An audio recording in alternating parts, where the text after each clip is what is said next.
Merhaba, ben Tunç Rotoroğlu. Piyasalar yorumuma hoş geldiniz. Öncelikle bir önceki videoma göstermiş olduğunuz yoğun ilgiden sizlere teşekkür ederim. Özellikle sonuna kadar izlediğiniz zaman bana faydası oluyor dediğim için bazılarınız sonuna kadar izlemiş ve böylelikle izlenme süresi de uzamış, beni kırmamışlar ve onun da faydasını görmüş oldum. İzlenme süresi önemli tabii. Sizlerin sayesinde e, daha da videom izlenmiş oldu. Sağ olun, eksik olmayın. E, Amerika'daki bu Moody's'in kredi derece notunu düşürmesinden sonra acaba Amerikan 10 yıllıklar ne olacak?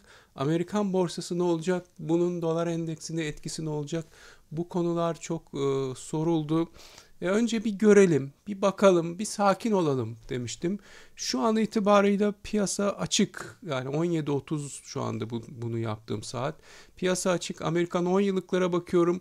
Bakın daha evvelden şöyle 4.55'e kadar gelip oradan geri gelmişti. Alıcılar gelmişti. Şimdi gene oradan bir alıcılar geldiğini görüyoruz. Yani şöyle geri gelmişti, tekrar çıkmıştı. Yani öyle bir korkulduğu gibi 5'e doğru giden bir şey görmedik. Şu an itibarıyla da 4.50'dir. Şu kırmızı çizginin olduğu yerdedir. Alalım mı diye soranlar var. Bir kere şunu söyleyeyim. Bu böyle al sat yapılacak bir şey değildir. TLT'den bahsediyoruz. Yani al sat yapmak için de kullanıldığını biliyorum. Özellikle benim bir bonocu arkadaşım bono portföyü yöneten Körfez'de bir bankada demişti ki bana, yani TLT al satçıların baktığı bir şey. Biz buna bakmayız ki, biz gider bononun kendisini alırız diye. Evet, ama biz burada al sat için değil, yani alın, ileride bir resesyon olunca Fed'de gelip yeniden e, parasal genişleme yapacak olursa o zaman bu Amerikan 10 yıllıkları alacak, 20 yıllıkları alacak ve o zaman e, bu TLT'ler de çok para kazandırır diyerek biraz böyle portföyün volatilitesini azaltmak, hem de bir, yani böyle bir çöküş falan gibi bir şey olduğunda da size para kazandıracak bir şeyin bir kenarda durması, portföyünüzün %10'u 15'i kadar bir şey olarak durması, yani belki bir sene 2 sene duracak, bilemiyoruz yani. 2 sene durması, 3 sene durması normal, çünkü bono alıyorsunuz. Öyle bir şey bu. Al sat yapılacak bir şey değil. Ha, şimdi buradan alayım mı falan. Ama şunu söylemek istiyorum. Eğer alacaksanız diyorum ki günlükte şöyle 2 gün düştüğünü görün. Bak, bugün düşmüyor. Bugün çıkıyor. Ama Perşembe günü düştüğünü görmüştük. Cuma günü düşmemişti. Bugün düşseydi, yani şu 4.43'teydi Perşembe günü. O 4.43'ün altına gelseydi o zaman bugün de düştü, yarın alın derdim, ama bugün çıkıyor. Demek ki neymiş? 2 gün düştüğünü görmek gerekiyormuş. Bu kadar yani. Daha da başka bir şey konuşmaya gerek yok.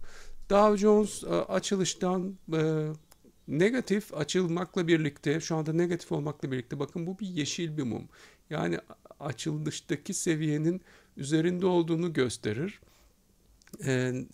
S&P'de şöyle bakıyorum. Bakın, düşmüştü saat, bir Türkiye saatiyle 12'den itibaren de yukarı yönde bir hareket var ve S&P şu anda e, yani Cuma günü bizim saatle 19'daki seviyelerinde bulunuyor. Yani şu sonradan şu büyük düşüş, şu büyük mum bayağı bir kısmını götürmüştü. Ama günlükten baktığımızda bakın, şu şekilde pazartesi günü dipten açılıyor ve yukarı doğru gidiyor şeklinde gördük. Yani korkulan olmadı. Evet, şu anda eksidedir günlükte. Bakın, şu mum yeşil olsa bile bir öncekinin altındadır. Ama korkulan olmamıştır. Nasdaq'ta da benzer şekilde evet eksidedir. Fakat Nasdaq'ta da şöyle bakıldığında, bakın saat 12'den itibaren bir yükseliş var. Zaten ne dedik? Yani çok hızlı geldi, güçlü geldi. Dolayısıyla burada biraz kar almak için bahane edebilirler. Satışlar için bahane edebilirler. Ve satışlar gelebilir. Sakin olmak lazım dedik.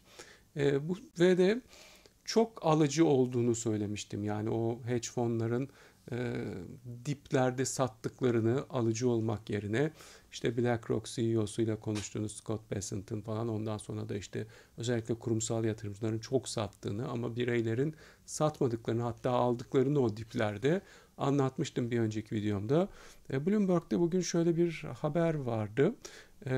Evet, siz de görüyorsunuz şimdi. Morgan Stanley Wilson.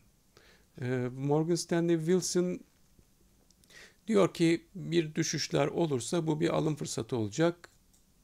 Ee, Siz alın demiş. Morgan Stanley Wilson dediğimiz kişi tabii ki e, yani hisse senedi tarafında baş yatırım ne diyelim, Chief Investment Officer, yani genel müdür yardımcısı, yatırımlardan sorumlu diyebiliriz. Hem de Amerikan hisse senetleri bölümüne bakıyor. Yani şirkette bu konuda söz söyleyecek en üst düzey kişi oluyor Morgan Stanley'de. Yani diğer bütün analistler vesaire, stratejistler onun altındadır. Amerikan hisseleri özelinde konuşuyorsak, yani çok önemli tabii böyle bir şey söylemiş olması. Ya biz de söyledik ama tabii yani aramızda çok büyük fark var. Onun demesiyle benim demem bir değil. Bunu zaten CNBC'de söylemiş. Yani böyle bütün piyasaya söylüyor. Biz burada YouTube'da kaç kişiye ulaşabilirsek, yani o yüzden bizim etkimiz o kadar büyük değil tabii ki. Diğer şeylerden de bahsetmiştim. Mesela Wall Street Journal'da bu haber çok önemli bir sırada verilmedi demiştim. Bugün Wall Street Journal'a baktığımda bakın, yani tahvil getirilerindeki yani artıştan bahsedilmiş. İşte Joe Biden'ın prostat kanseri olması da ikinci sırada. Yani tahviller çok önemli olarak böyle göstermişler. Ama bugün tahvillerde de öyle korkulan bir şey olmadığını göstermiştik. Evet, yani şu anda sakin olun. Zaten bir süredir almayın diyorduk. Almayın, biraz tutun, bekleyin bakalım ne olacak. Çünkü böyle olur da ilerleyen saatlerde de satış gelir yani. Öyle hemen satış yok atlayalım şeysi yapmayın. Ne olabilir satışlar gelmezse? Böyle bir olayda bile yıkılmadı borsa. O zaman daha da çok çıkacak diye yeni alıcılar da bu noktada atlayabilirler. Biraz böyle o zaman da FOMO olmuş oluyor. Yani Fear of Missing Out dedikleri o. Yani bir şey gidiyor, biz kaçırıyoruz, aman atlayalım diye böyle şeylerde pek yatırım yapılmasını önermeyiz. Çünkü bunlar spekülatif işlerdir. Altında bugün bir yükseliş oldu. Böyle bir şeyler olunca altını 8 saatlikten takip ederim. Süper Trend'den takip ederim. Zaten sat verdikten sonra henüz ala dönmüş değildir. 4 saatlikten de takip ettiğimde şu 3243 bölgesinde dirençle karşılaşıp geri geldiğini görüyorum ve de zaten sat demiştik. 3200'ün üzerindeyken sat görüşümüz devam ediyor. 3200'ün altında artık bir şey demeyeceğiz. Şu anda yeni alım önermiyoruz. Hala sat pozisyonunda göstergelerimiz devam ediyor. Gümüşte 32'de destek bulduğunu görüyoruz ama yukarıya doğru gidişlerde hep kafasına vuruyorlar. O yüzden orada da tut diyoruz. Yeni alım önermiyoruz. Sat da demiyoruz. Bitcoin'e bakalım. Bitcoin'de Bitcoin'de 12 saatlikten takip ediyoruz bildiğiniz gibi ve 12 saatlikte de hareketli ortalamanın üzerindedir. Yani satılacak bir durum yoktur. Şu 101 bin desteği kırılırsa satın demiştik. Şimdi o desteği artık 101.800'e çekiyoruz. 101.800 kırılırsa satılmalı.